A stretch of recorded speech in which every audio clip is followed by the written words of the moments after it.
afternoon, ladies and gentlemen. My name is David Theroux. I'm the president of the Independent Institute, and I'm delighted to welcome you all to our very special Independent Policy Forum luncheon today. As many of you know, the Institute regularly sponsors programs featuring outstanding experts to address major social and economic problems, especially as they may relate to important new books. And today is certainly no exception. For those of you new to the Institute, you'll find a packet at your seat. The Institute itself is a non-profit, non-politicized, scholarly public policy research organization. We sponsor comprehensive studies of major social and economic issues. And as in doing, the Institute strives to adhere to the high standards of independent inquiry. Resulting studies are published as books and other publications and form the basis for numerous conference and media programs like our forum today. Our purpose at the Institute is essentially a Jeffersonian one. Jeffersonian in the notion of seeking truth regardless of current fashion, regarding the impact of government policies, current or proposed, and not necessarily just to tell people what they might want to hear. In so doing, we don't take the official pronouncements of government officials necessarily at face value, nor the conventional wisdom over serious public problems. Hence, we invite your involvement, but be prepared for new and sometimes challenging perspectives. Neither seeking nor accepting government funding, the Institute draws its support from a broad diversification of foundations, businesses, and individuals, and we invite you to join us with tax-deductible membership. In your packet, you'll find information about the benefits of becoming a member, including a receipt of our award-winning book on unemployment economy, How to Work, or another one of our books which recently won an international award called Beyond Politics. Our program today is a very special one. And in making this independent forum possible, I want to especially thank the members of our host committee for their kind assistance and support, a list of which you will find on the program found in your packet.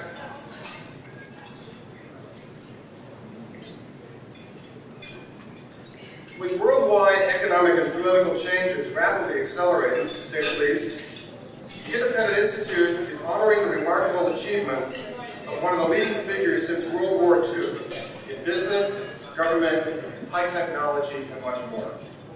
His life, personal and business principles that have guided his enormous success and that of the company that he founded with his lifelong friend and partner, Bill Hewlett, who is sitting here next to Dave on the panel with us today. At this special Independent Policy Luncheon, the Institute is honoring David Packard. The history of America has been marked by great men and great women who, free to seek their own dreams and endowed with enormous integrity, intelligence, and initiative, have pioneered incredible successes and advances in our civilization, profoundly enriching our lives economically, socially, and otherwise. Our honoree today truly exemplifies the American spirit of entrepreneurship. He's a man of vision, a man of impeccable character, a man of enormous compassion, a man of immense humility. David Packard is a giant among men, and indeed a living legend. His newly released book, which many of you may have a copy, or I hope you will get one, called The HP Way, How Bill Hewlett and I Built Our Company, traces his life from his childhood on the prairie on the outskirts of Pueblo, Colorado, to his friendship with Bill Hewlett beginning in graduate engineering class at Stanford University, to the birth of Hewlett-Packard Company itself in 1938 with a $538 investment in a one-car garage in Palo Alto, to the development of Silicon Valley, to his efforts at streamlining government and corporate bureaucracy, to his work in education, and the list goes on. His new book draws upon archived letters, speeches, and other historical documents and photos, many of which are available now for the first time. Dave Packard was born on September 7, 1912, and received a Bachelor of Arts degree in 1934, a master's degree in electrical engineering in 1939. From 1936 to 1939, he also was an engineer with General Electric in Schenectady, New York. From the time of the founding of Hewlett-Packard, he served as partner until he was incorporated in 1947, when he became its president, a post he held until 1964, when he was elected chairman and chief executive. In 1993, he retired as chairman. Of the immense contributions of David Packard and Bill Hewlett, perhaps the most notable are the business practices that they developed and applied. Principles that have been considered integral to entrepreneurial and business success. Principles that have been the foundation of Hewlett-Packard and that have become models for organizations around the world. Many of you are quite familiar with these because they are not uncommon these days. Decentralized decision-making, the open door policy, management by wandering around, and management by objectives. Contrary to the conventional wisdom of most management practices and the days when Hewlett-Packard was started, the HP way is based on the recognition that a company is responsible to its customers, its employees, shareholders, and the community in which it exists. Based on the recognition that employees do want to do a good job, the HP way essentially empowers employees to work most efficiently as partners when given the breathing room to carry out their tasks. To David Packard, such practices are not just intelligent business, they are extensions of the golden rule. As the success of the HP way first became apparent in the early days of Silicon Valley, it spread to other high-tech firms as former employees left the company to start companies of their own. And former HP employees like Tandem Computers President Jim Trabig and Silicon Graphics President Ed McCracken have so stated. Today, with nearly 100,000 employees, I may be behind on that, and annual revenues of 20 to 25 billion, Hewlett-Packard is a model of business success based on the combined innovation of the HP way and the engineering brilliance of the Hewlett-Packard team. For decades now, David Packard has exemplified the qualities of entrepreneurship, leadership, vision, and business excellence upon which American economic and social progress has depended.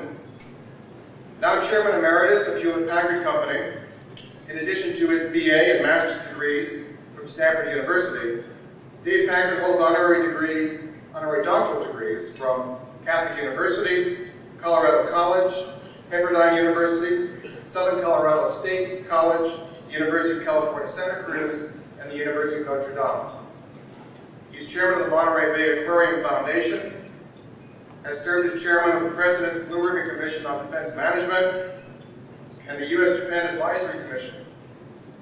And he has been a member of the President's Council of Advisors on Science and Technology, the White House Science Council, the President's Commission on Personnel Interchange, the U.S.-USSR Trade and Economic Council, the National Academy of Engineering, the Business Roundtable, and the California Roundtable, the latter of which he co-founded. He also co-founded the American Electronics Association. He's been a director of companies such as Boeing, Caterpillar, Chevron, Genentech, and the Beckman Laser Institute and Medical Clinic. He has served as vice chairman of the California Nature Conservancy and has been the director of the Herbert Hoover Foundation, the American Enterprise Institute, the Hoover Institution, and Wolf Trap Foundation. His enormous generosity as a philanthropist is evident in the recent gift to Stanford University, the Monterey Bay Aquarium, the Lucille Salter Packard Children's Hospital at Stanford University, a nationwide program of science and engineering research fellowships, support for black colleges and universities around the country, and much more. A recipient of the Presidential Medal of Freedom, he is a fellow of the Institute of Electrical and Electronics Engineers and the American Academy of Arts and Sciences. In fact, he is the recipient of so many awards I can't even begin to list them all. One, however, awarded this spring jointly to both Dave Packard and Bill Hewlett, is particularly notable. The Lemelson MIT Prize, celebrating lifetime achievement in American innovation and invention.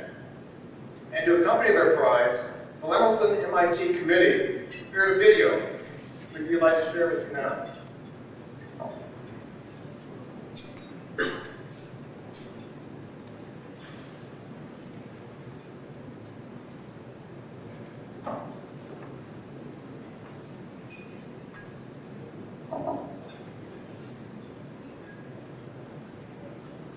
Worried about being innovative.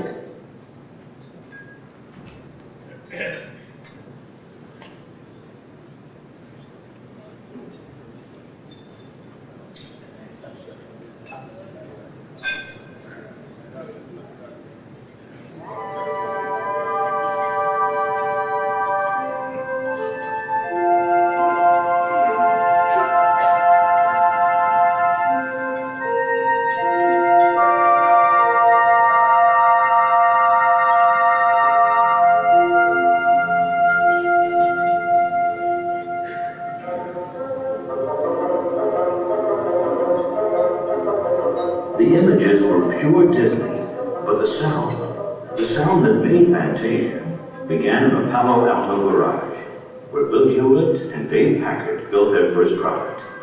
When Bill and Dave sold their audio oscillator to Walt Disney Studios in 1938, they never guessed their first measuring instrument would launch a $25 billion company and an American phenomenon, Silicon Valley. Stanford University professor Fred Terman, the father of Silicon Valley, encouraged the two college chums to start their own enterprise. Fred Terman put it this way, said you can see some of those people who started these firms did not have very much theoretical background. He said that you and Bill had much more theoretical background, therefore you have to be very successful. Well, I didn't really believe it at the time, but in any case, that's what made the decision for us that we were going to start something on our own and try and build that up. Build it up they did. From the garage to a rented storefront to their own manufacturing facility, where a team of talented engineers dreamed up a high-speed frequency counter, which helped radio stations meet FCC requirements for frequency stability. The flying clock, which established international time standards. And then, an incredible breakthrough. Hewlett-Packard was making calculators that fit on a desktop, and Bill had been thinking about miniaturization and the fact that it is possible to make things smaller, and basically went over and challenged the people in the laboratories to make one that he could drop into his shirt pocket. This was kind of an outrageous idea at the time, but by getting people to really stretch and go beyond what they thought was possible, of course he got the HP-35, which really changed the world in some very important ways. Changing the world with important ideas. At Hewlett-Packard, invention and innovation were fundamental concepts.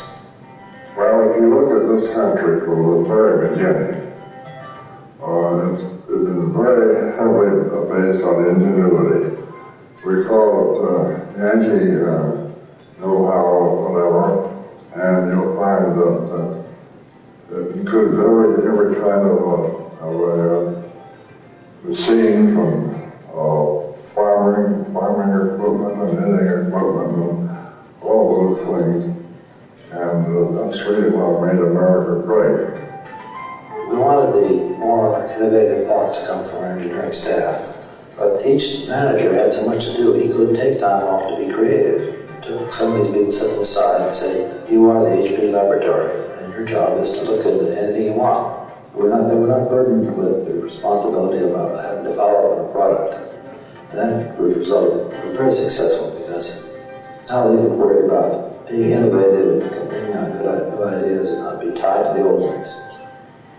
Innovation went beyond the product line. Bill Hewlett and Dave Packard invented a new corporate culture, and the HP way set new standards for American industry. We are concerned with the health and interests of our employees, and a lot of things that you do arbitrary, like punching a time clock. We didn't have a time clock to punch. And then eventually we went towards flexible hours, so you could come to work anytime between 6 and 9, and just get your 8 hours in. I have a typical example of where an arbitrary position that the company imposed on employees was absolutely unnecessary. We have a profit sharing award. That profit sharing is not full of the top people in the company, because uniformly everyone in the company could have done a janitor. Bill and I felt that everyone in the company can make a contribution, and if they are given the opportunity to and some recognition for it, they will make a contribution. Today, the HP way is international. In 16 nations around the world, Hewlett-Packard makes products that meet Bill and Dave's standards for creativity and for quality. The example they have set is one that increasingly, I think, is being emulated by American companies, and it's one of the reasons why in high technology field after high technology field, we're regaining market share from other foreign competitors. Well, Bill and Dave built a company that has an incredibly strong sense of values, but their values were imparted in a way here that I think is much stronger than you would find in most companies. They've really constructed an environment where the focus is on the accomplishment, not on exactly the way it gets done or what hours you're working. Probably it's the culture that they've left behind which is most important. A culture of trust, a culture that focuses on innovation and contribution. These are the things that will live even beyond Bill and Dave in this company.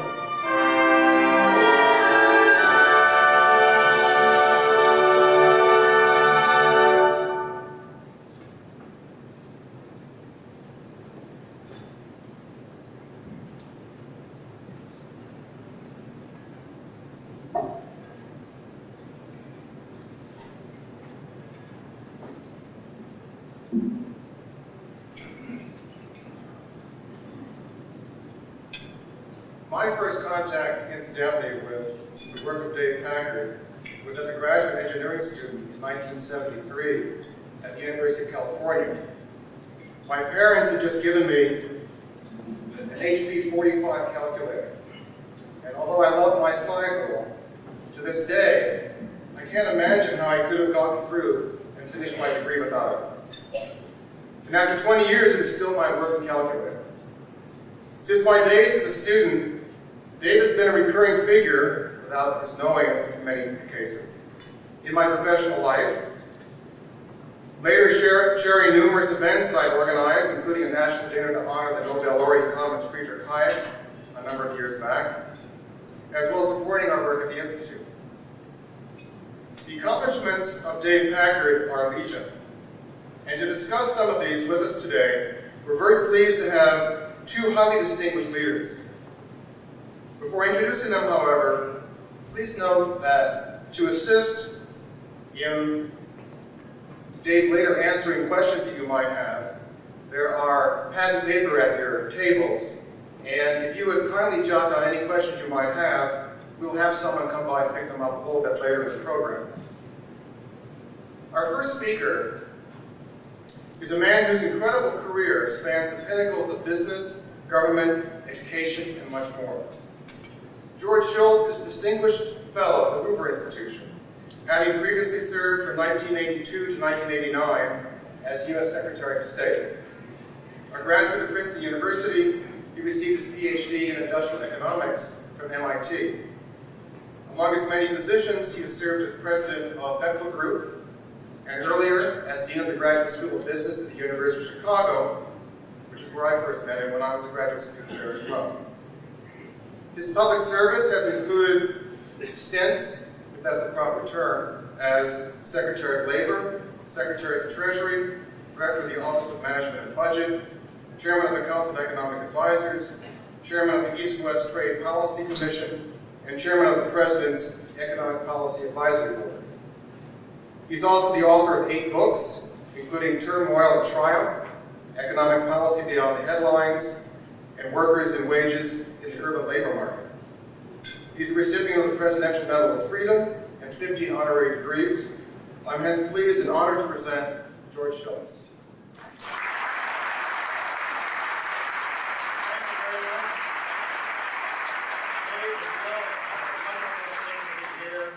On this occasion, honoring you. But Mr. Chairman, I'd like to start with a little side note.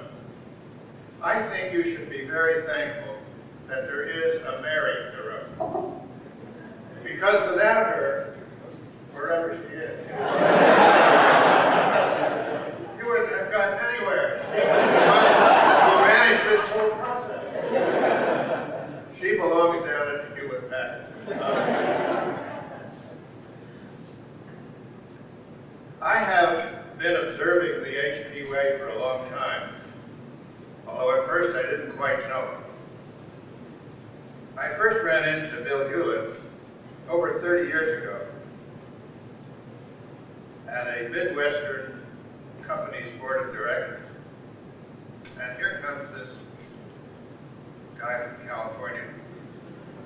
And increasingly, I was amazed at the range of his curiosity.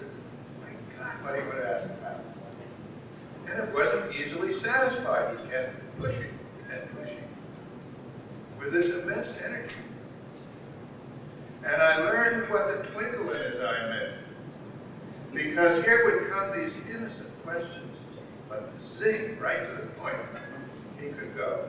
Always pleasant, always curious, always a person of immense integrity. I had heard of Hewlett-Packard.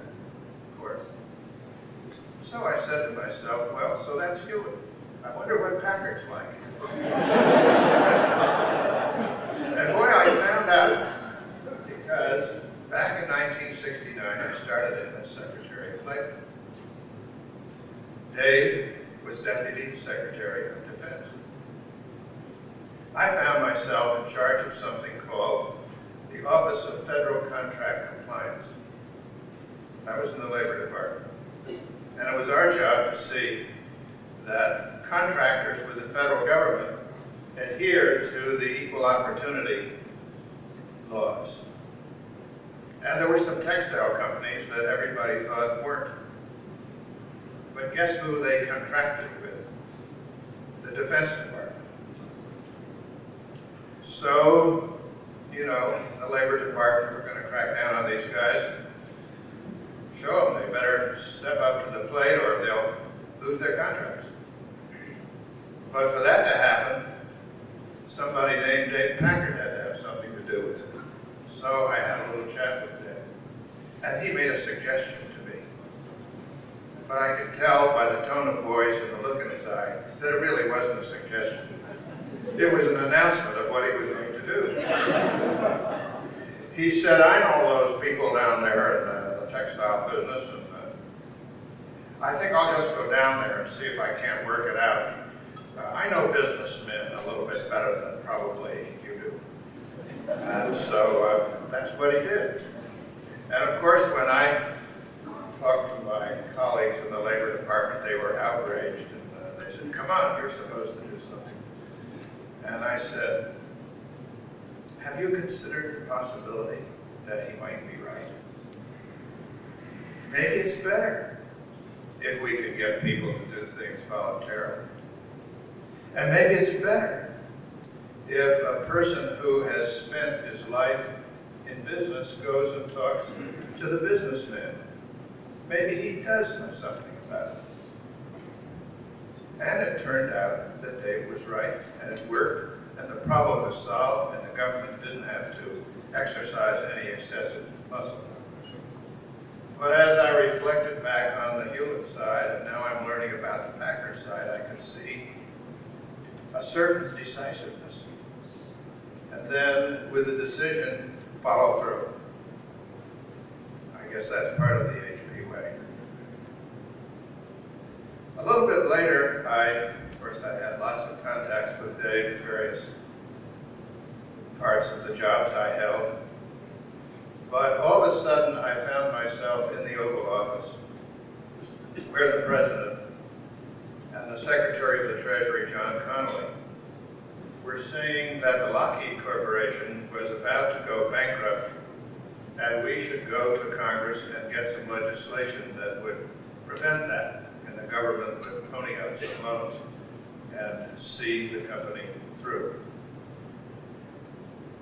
I didn't think it was a very good idea, and I gave some reasons why and some objections to the precedent and whatnot.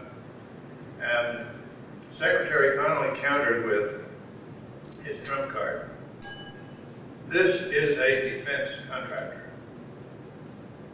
And in the kind of environment we're in, we can't afford to have a major contractor in the Defense Department, critical, go bankrupt. Don't you think so, Dave?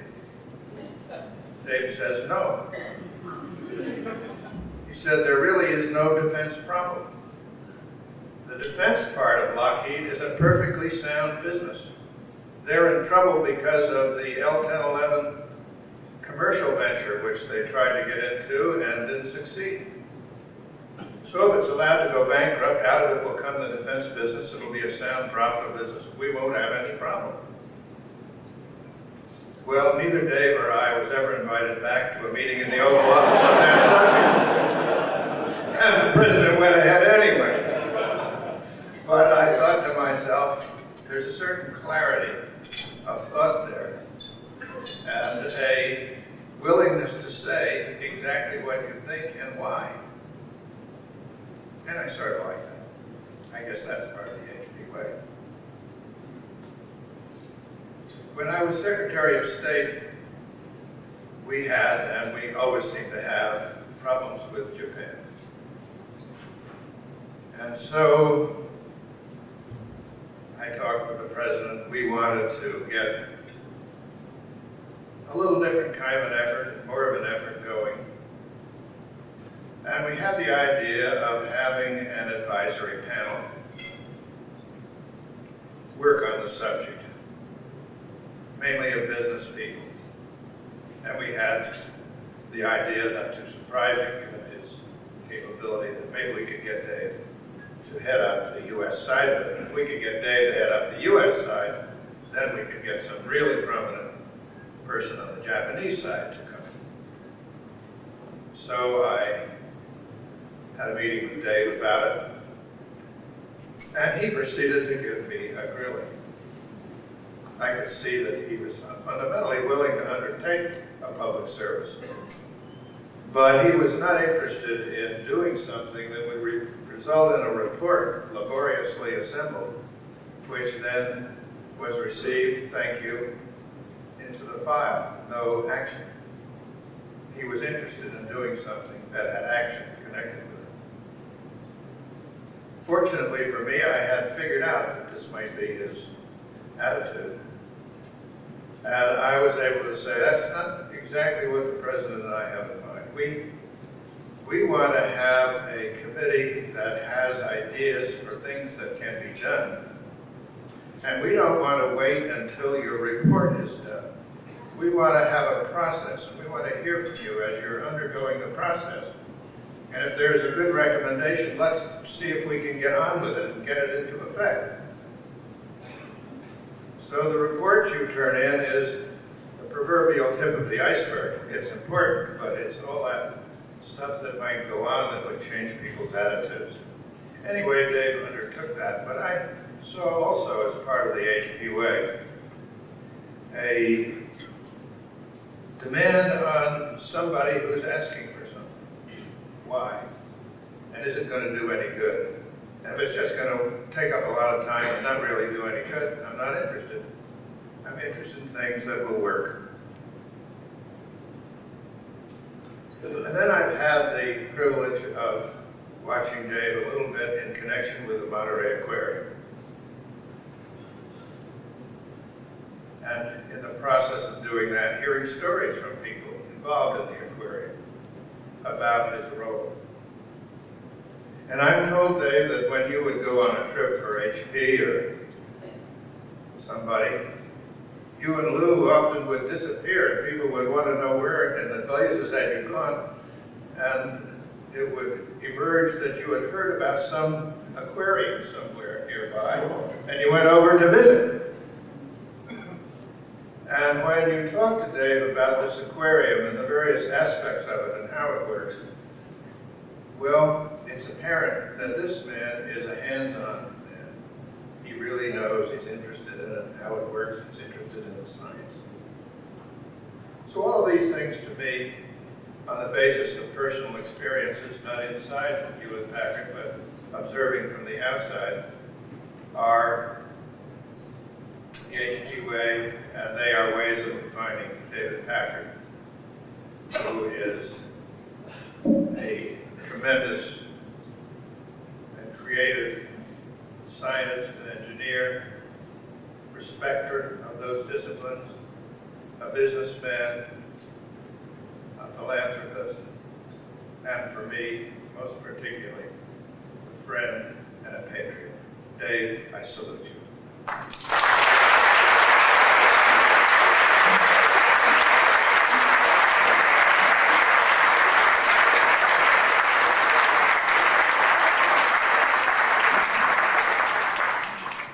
Thank you, George, ever so much.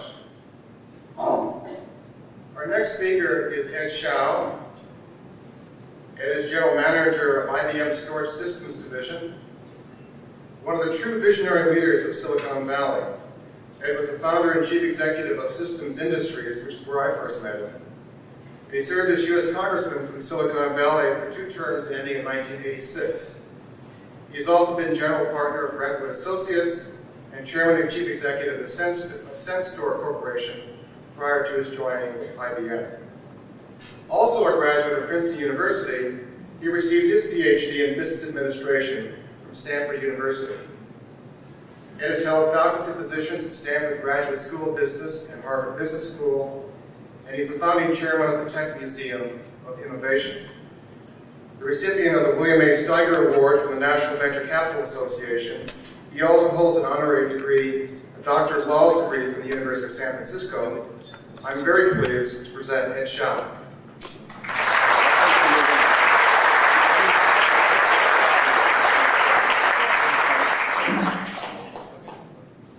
As one of the thousands, perhaps tens of thousands of people whose lives and careers have been touched and shaped in a positive fashion by Dave Packard and Bill Hewlett, I was pleased and honored to be invited to say a few words today about Dave Packard and the impact that he's had on my life. Here are some words that come to mind. These are a combination of adjectives and nouns, as you'll see. Leadership, human, principle, responsibility, frugal, humility, inspiration. I want to talk about each one of those words because they represent not only the HP way, but Dave Packard's personal qualities, the qualities he shares with his longtime friend and partner, Bill Hewlett. Leadership. That's a word that is used all too frequently in politics and in the business community, and yet is in such scarce supply. Leadership requires foresight. Some people call it vision, anticipating the future. Bill and Dave had that capability to look ahead, to anticipate. But it wasn't just dreaming about what might happen, but then taking action in order to make it happen. This morning, I attended the board meeting of the Santa Clara Valley Manufacturers Group. I'm now on the board. This is an organization designed to address issues in the Santa Clara Valley for manufacturers. It originated with an idea from Dave Packard that bringing companies together to address those issues would be very important. As Dave Theroux mentioned earlier, Dave Packard was one one of the co-founders of the American Electronics Association. At that time, it was designed to organize and provide value to West Coast electronics companies, but now it's become the premier electronics association in the country. Again, providing that leadership and touching my life since in 1978 I served on the board. Dave has led by example, the way in which he's operated his company. He set out a clear message through that example that good guys can finish first. And as a result, a lot of the entrepreneurs that started companies like I did in 1968, we would write down as one of our objectives to become a company like Hewlett-Packard, to create that kind of environment. Leadership is not only a function of personal activities, but also products. And it was an extremely important force in the Hewlett-Packard Company's success, that the concentration was on creating not just Me Too products, but leadership products. Leadership. Human. This is what really set Hewlett-Packard, Dave and Bill, apart from the traditional management approach. They believed in people, the potential of people. And they saw as management, the main objective was to create an environment that would allow that human potential to prosper and to treat all of the people in the company in a fair and equitable way and allow them to share in the benefits. That single difference of focusing not just on the machines and the products and the technologies, but recognizing that the strength, the growth of enterprises comes from its people, set Hewlett-Packard apart and was a fundamental pillar of the HP way. Principle. Rather than managing by processes and rules and regulations, to establish a set of principles. Again, based upon the belief that people, when they understand the objectives, when they have some guiding principles, can achieve enormous things. And those principles represented not only principles of business management and conduct, but also personal principles of operation and character. Candor, integrity, directness, decisiveness. Responsibility. Perhaps the greatest contribution that Bill and Dave have made to the business community in Silicon Valley is to set an example for corporate responsibility, not just to shareholders and customers and employees and vendors, but also to the communities in which we operate.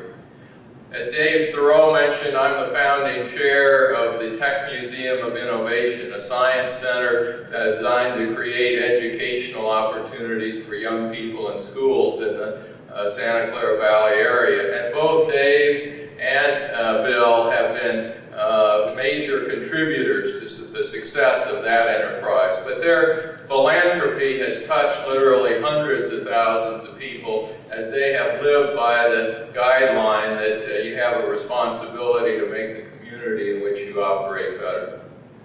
Frugal. This is a characteristic that is lacking so much in young companies, where in order to get started, they want to look like a big company even though they're small. Dave and Bill never spent time and energy and money on doing things for show. They did things in order to get results, to be efficient and effective, and not to waste people's time, and certainly not to waste money. Humility. Again, in the modern age, you see entrepreneurs creating their images, almost like movie stars or athletes, whereas Bill and Dave were content to demonstrate their effectiveness through results and to live lives that have been uncommon in their accomplishments and yet simple and common in the way that they operated. Inspiration. I think you can understand why I use that word, because by their example, not so much what they said, but by the way they operated, by what they did, by what they accomplished, they have inspired, as I said at the outset, thousands of young entrepreneurs and people throughout the world to take risks, to try new things, and to create enterprises that offer real value. When I was in Congress, David Packard was a supporter of mine and made contributions to my campaign, and when I ran for the U.S. Senate, he was one of the early endorsers of my Senate campaign that affected many people and brought support throughout not just the state of California, but the country by the mere fact that he had endorsed me. And when we were in the re-election campaign of 1984, when I was running again for Congress, Dave and his wife contributed the maximum amount of $1,000 to the campaign. A number of people associated with the campaign thought it would be a nice idea to recognize the $1,000 contributors, and they created a pin that said the Zschau for Congress Kilobuck Club for $1,000, and these pins were sent out to each of the people who had contributed the maximum amount.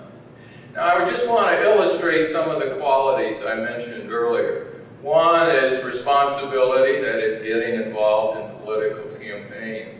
But the other is principles, directness, candor, and being frugal. After the election, which I won, I got this letter from Dave Packard, one sentence long. Pretty frugal in the use of words. Dear Ed, if you waste money on junk like this, there won't be any kilobucks from me next time. Sincerely, Dave.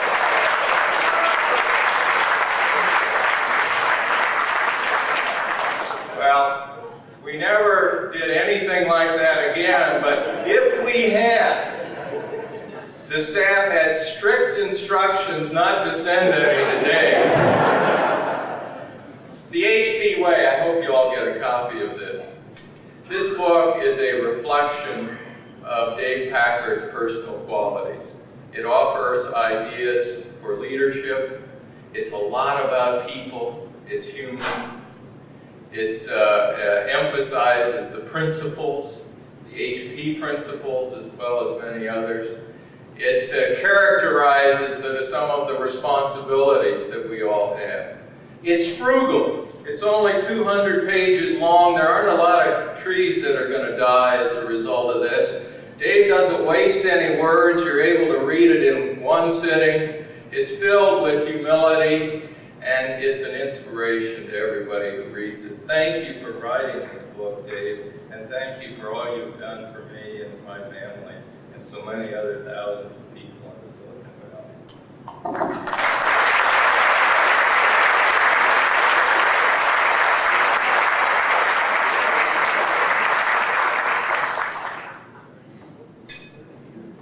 Thank you very much, Ed.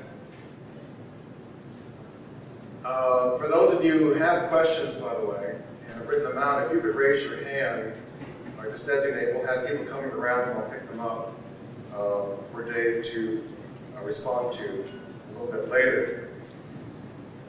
We've now heard from others regarding many of the reasons why we so admire and cherish this great man.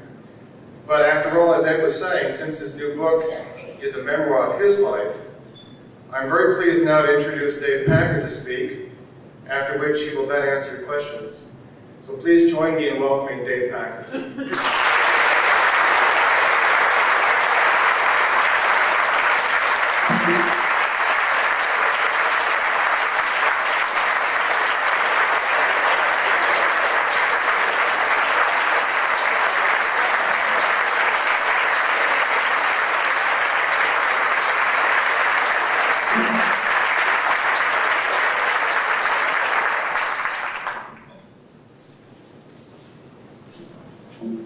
Ladies and gentlemen, I assure you that Bill and I feel this is a great honor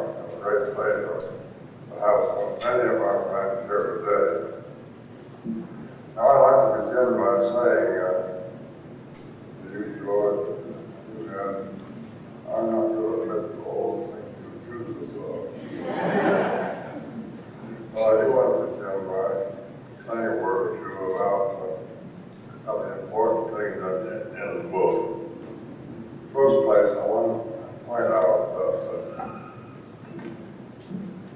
we went back in the book to very early days. We did that because some of the policies that we adopted later on came from experience in those years. I will often put it this way, that Bill and I spent our grade school and high school years in the roaring 20s, and our college years in the Great Depression in the 1930s. And we got a lot of things came from that. Now, one of the things that is very important I mentioned in the book, there was a man in trouble in Harvard who was very interested in athletes that are both in grade school and high school. And he pointed out that sometimes the winning team has two players who are equally good. That's the person which has the best teamwork terms. Some teams have equally good players and good teamwork.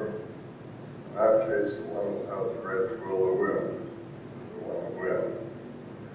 And that formula sort of a guide principle for me. Get good people, develop an environment that encourages teamwork, fire up to win the game. Now, I also spent quite a bit of time in my early years in amateur radio, and that, of course, was quite important later on because when amateur radio station was spent, so I got acquainted with that term. And Bill's early years quite different from mine. He spent a couple of years traveling in Europe, and that experience he had in Europe was very important to us because it enabled us to get our company started in Europe at a very early time.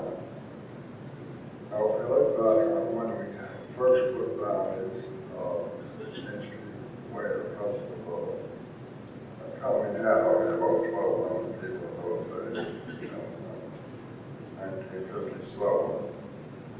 And even with that number, we felt it was too large. And we'll try to do some things to keep the close personal relationship that we had when the company was smaller. And so those activities were very, very important in company started in its early years. Now I also want to say a word about what happened in the last few years we were involved. And this comes to the situation that our company has thousands of products, thousands of customers all over the world. There's no way that chief executive officer can know enough about all the things going on to be able to make decisions. And that's one of the things that is also in bureaucracy sometimes.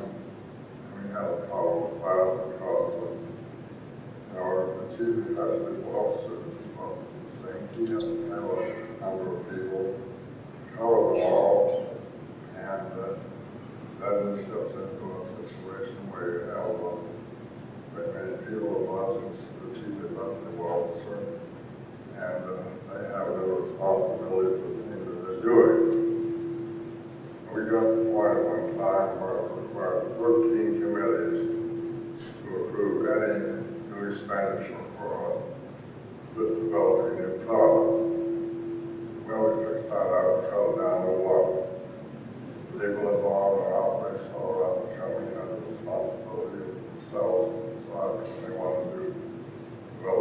Michigan, and with our responsibility to make sure that we fit in with what was going on in the field in those days.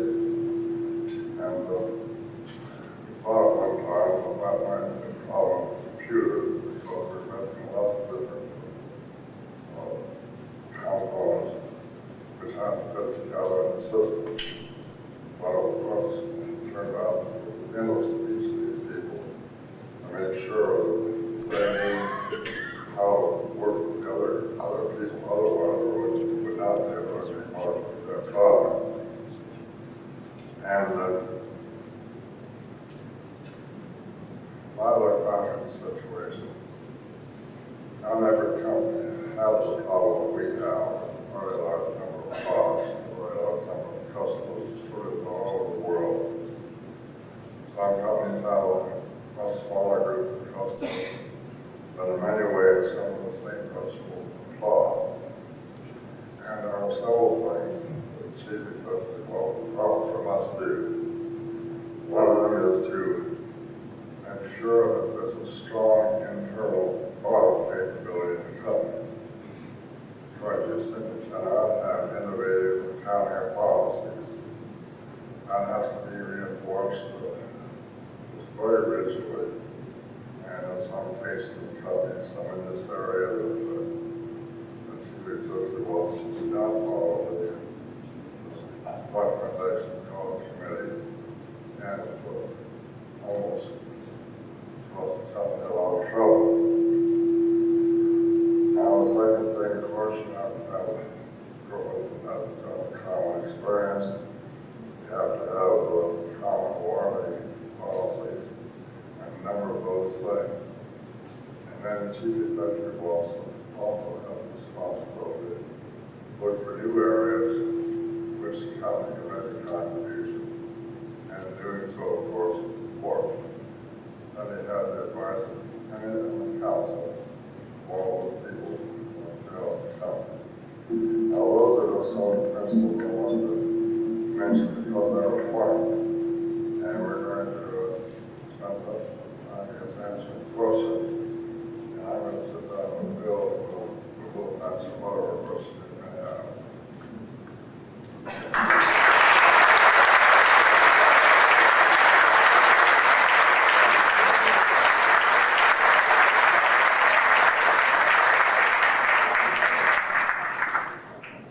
Thank you, Dave.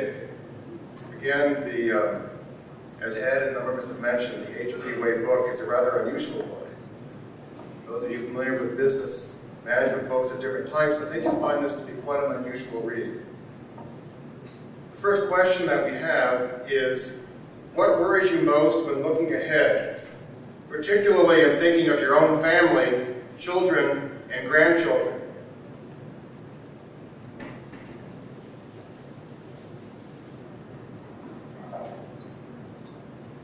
Looking ahead, I think it's very important for us to do.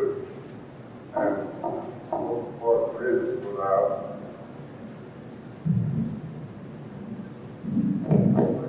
the most important reason for looking ahead is to do what we can to make sure that young people in the future have the same kind of an opportunity that Bill and I have.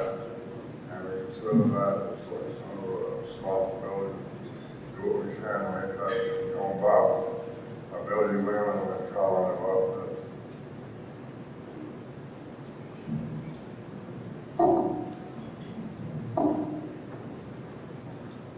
One of the questions is, what do we feel about our children? And I think that's best to look at by the fact that no Hewlett-Packard works for the company.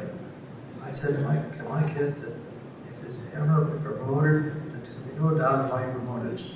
And I don't want to take that challenge.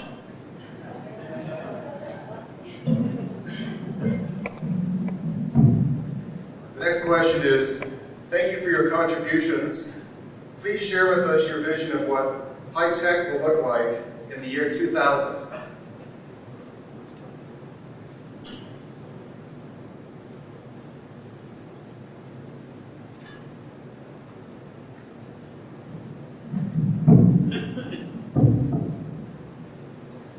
Okay.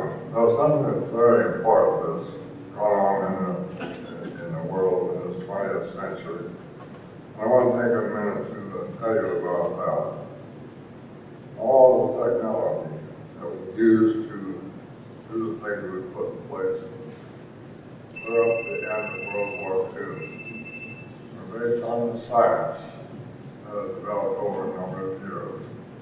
And that science considered the atom to be the smallest particle in the world, that had neutrons and protons.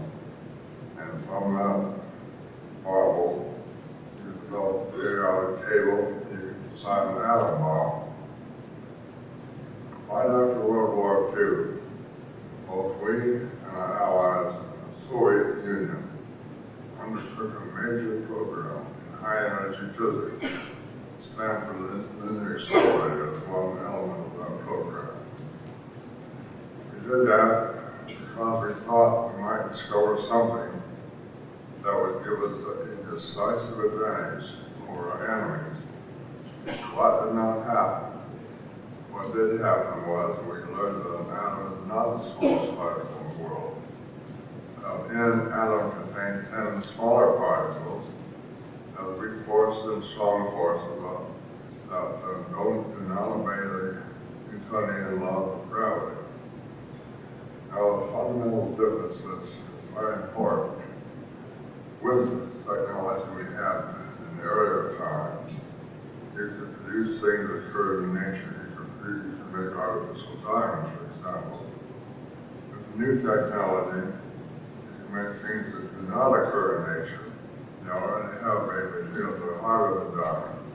Glass is ductile, and in fact, the whole basis for genetic engineering is covered in that general principle.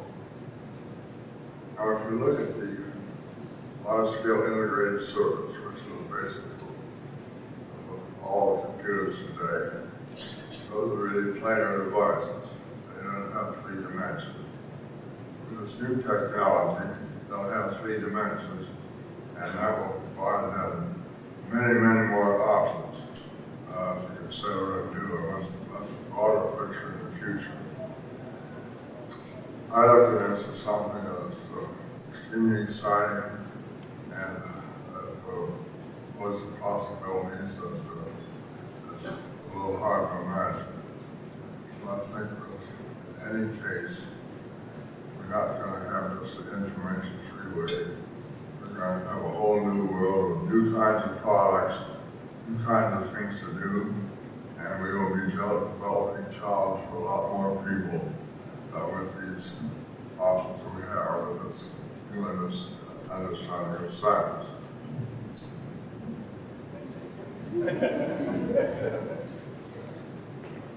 What trends do you see today that are positive and which concern you?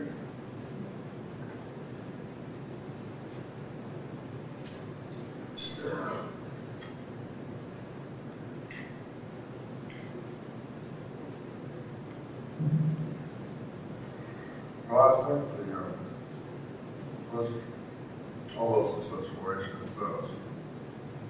You spent the better part of the 20th century getting rid of communism. Now that we've got rid of it, we don't know what to do about it. And that's resulting in a situation like Bosnia and other places.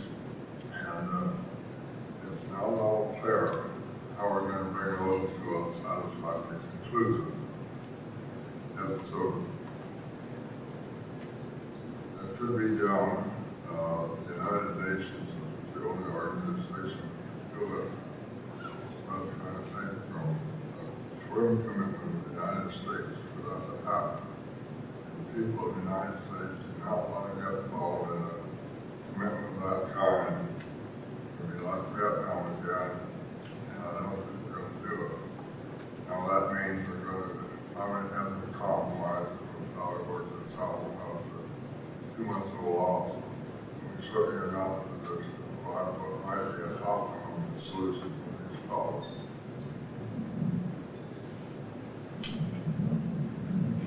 One of the problems that concerns me, and much as anything, is education. Dave touched on it.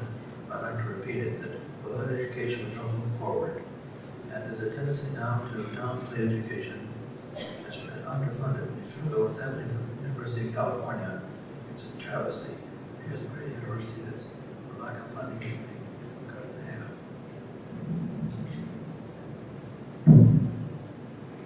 The next question is, at the 10-year mark of HP, there are about 200 employees there.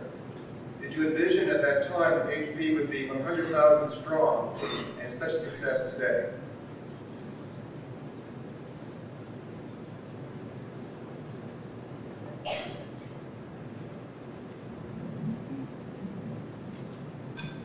Well, it was a simple answer to this question. We certainly did not envision that the company would ever be as large as it is today. And, or whether it would be successful, we thought it would be successful. We had no thought about the size. And Miguel and I have so many times that we got the principles of the HP way started. Whether they survive and prevail as a company gets larger is going to be entirely a result of the people involved. The people who are working in the company, leaving these principles and want to continue, they will continue and they'll be maintained without any serious diminution. Unfortunately, that's what's happened. And while we have a few people ourselves and by and large, we've got a tremendous breadth of response from these 100,000 employees all over the world.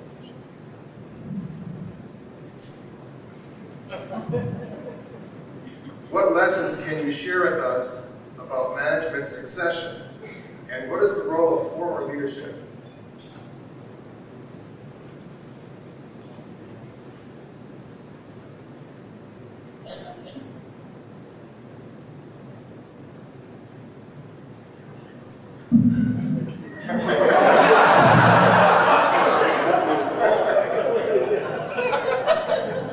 At least you can say that Packard learns quickly.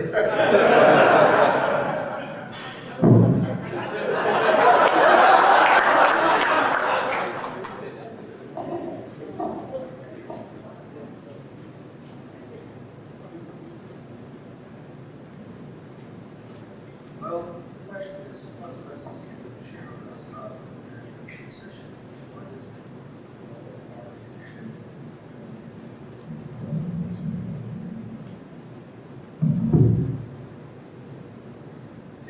future of the company today rests on the people who trained yesterday. And if they have accepted it and followed it, I think we'll be all right. If they deviate, I think we have problems. Succession is really, it's an inside thing. I have an argument about the company.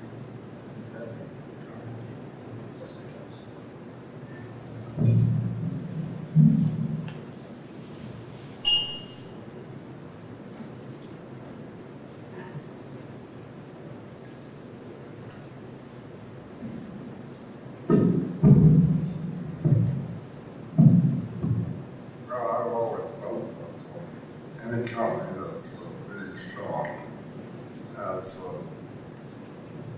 management people within the company take over as time goes on.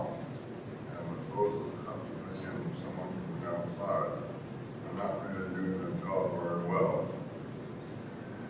And as far as our company is concerned, we're in very good shape. We have quite a number of very capable coming along. Now this poses one problem for us, which we know about, and that is that some of our people are good targets for other companies if one of them is a good person. And Bill and I have always taken the position that if they want to move on and do something themselves, more power to them. In the first place, quite often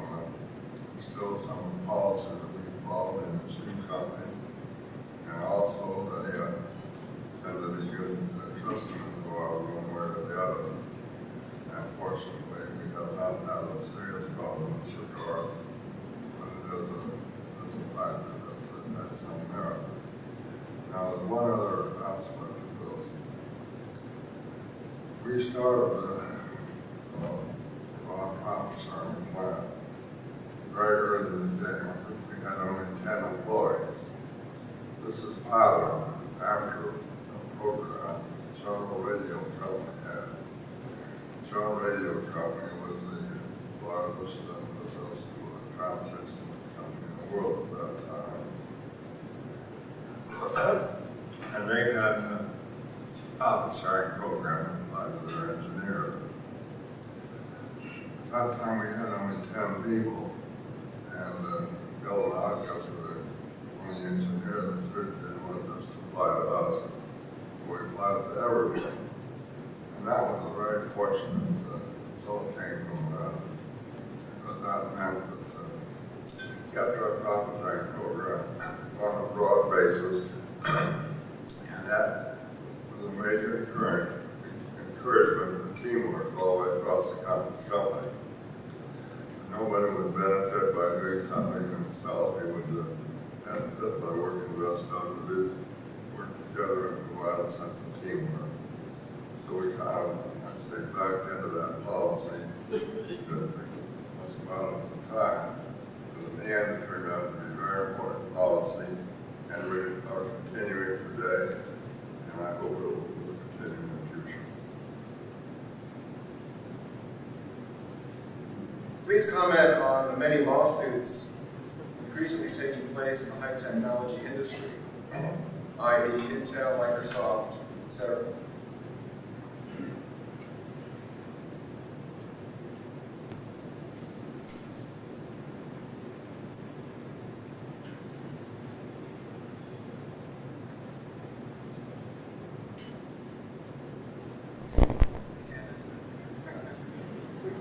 Well, I'll tell you, this is a comment about this. I've said, I've got a lot of lawyer friends. I've said many times to them that you have too many lawyers in the field. And I have a joke about this. What's the difference between a dog that run over the highway and a lawyer that can run over the highway? The skid marks in front of the dog.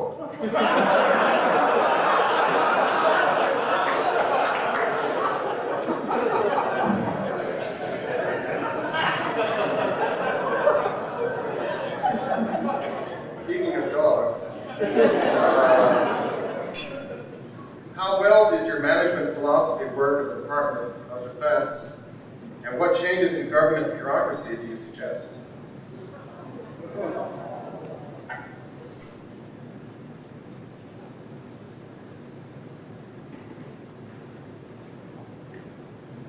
Well, I guess I'll have to ask this, Bill. Actually, we were able to put into effect some of our policies, HPWA policy that the Department of Defense. I think many of you know that Bob McNamara aided the professional military people, and that was well known. And I decided when I first went back there that we really should have them on our side.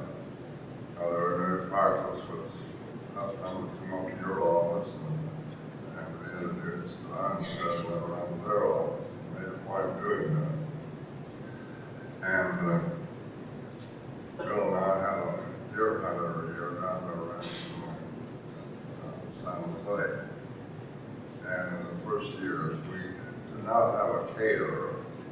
We bought all the food, and Bill and I, and just did all cooking and washing dishes. I invited a group of the guard chiefs to come out the first year, and came to help me out. They took off their clothes and rolled up their sleeves and washed dishes for us. And that's kind of very good policy in the long run. Now there are some other very important things that were done. There was another policy that required the contractor to do the whole job, including the development manufacturing. And there's no way in which you can calculate the cost of something without been developed. And as I expect every one of those programs to be coupled like that. And we had to go to Congress, and that's no back up because there were things we could do to reduce requirements, which were now, I mean, seriously putting down the performance of the equipment. The lawyer said if we reduce the performance, we'd have to reduce the price. And so it didn't work. I had to finally go to the Congress and get money to take care of those. Now, the other thing that's extremely important, I hadn't completely appreciated this when I was there, but it was that the underground really run by a committee of the Joint Chiefs, and they put some policy, unless they all agreed on it. And that, of course, watered things down in a very serious way, and had some other complications. I learned that what President Eisenhower meant when he said that beware of the military industrial complex. So it's not the same thing. And the chairman of the Joint Chiefs should be the only uniformed military officer by the president, and it should not be done by a committee. The conservatives were simply too strong politically for him to do it at that time. That was one change that we were able to accomplish with the help of Senator Goldwater and Senator Nichols, and we set that up. And in fact, that was, I think, one of the important factors for the success of the Zschau program, because General Powell certainly advised the president that he should use the forces in the most effective way, which he did, and that situation was corrected. I can't be responsible for doing any more than helping us, but we did help in that situation. Substantially more effective than it was before. We have time for just one last question. And this could either be a very long one or a very short one. How is the Clinton administration doing?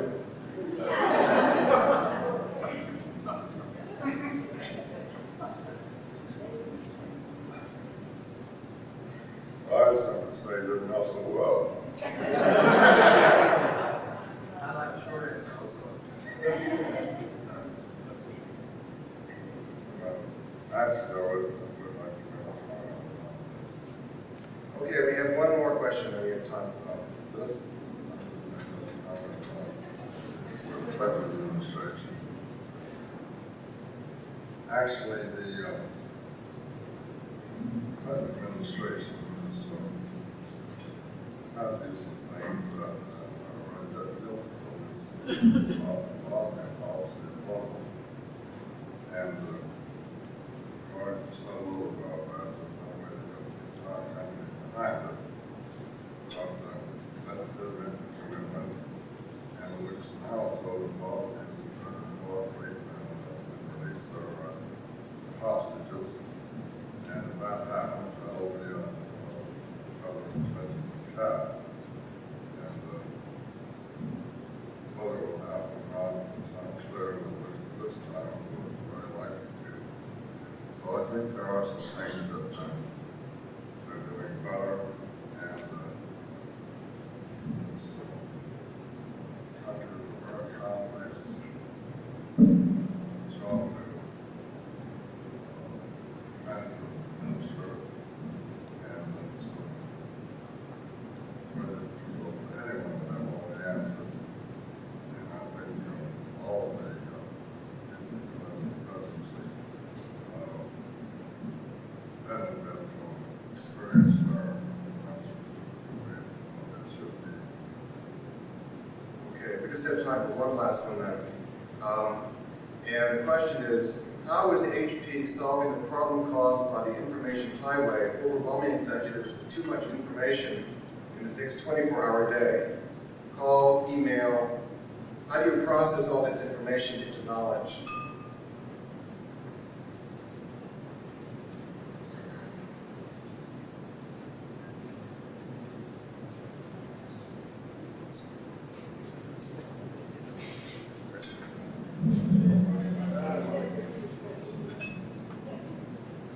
I don't know.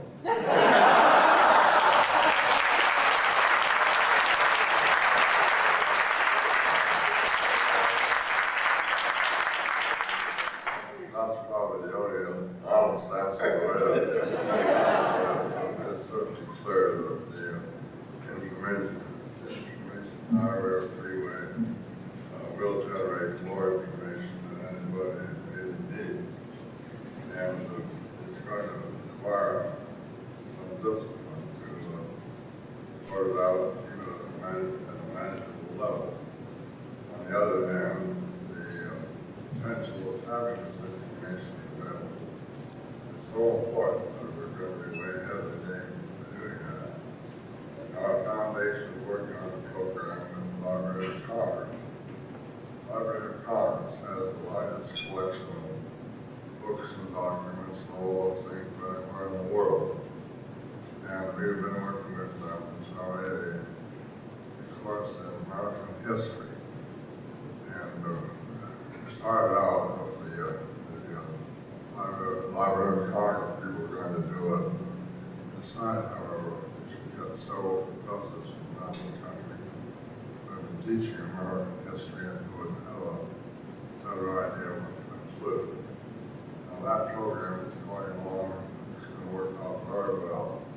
Simply means if you're studying a city somewhere, you want to know what it looked like 100 years ago, you just push the button and it's right in front of you.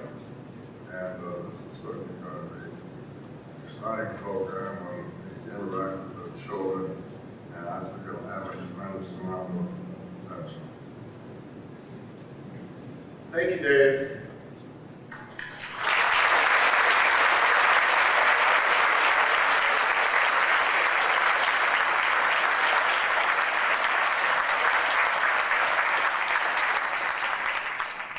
I also want to particularly thank our wonderful speakers, George Shultz and Zschau, and also Bill Hewlett for joining with us. And as George pointed out, my wife, Mary. I want to thank all of you for taking the time to join with us and making this luncheon a very special event, and I believe a great success. Autographed copies of Dave's book, The HP Way, are available in front for purchase. And again, we strongly encourage you. This book is not only a great book, but it's actually quite a good buy price-wise. So I want to thank you all for joining with us, and we look forward to seeing you again at another Independent Institute event.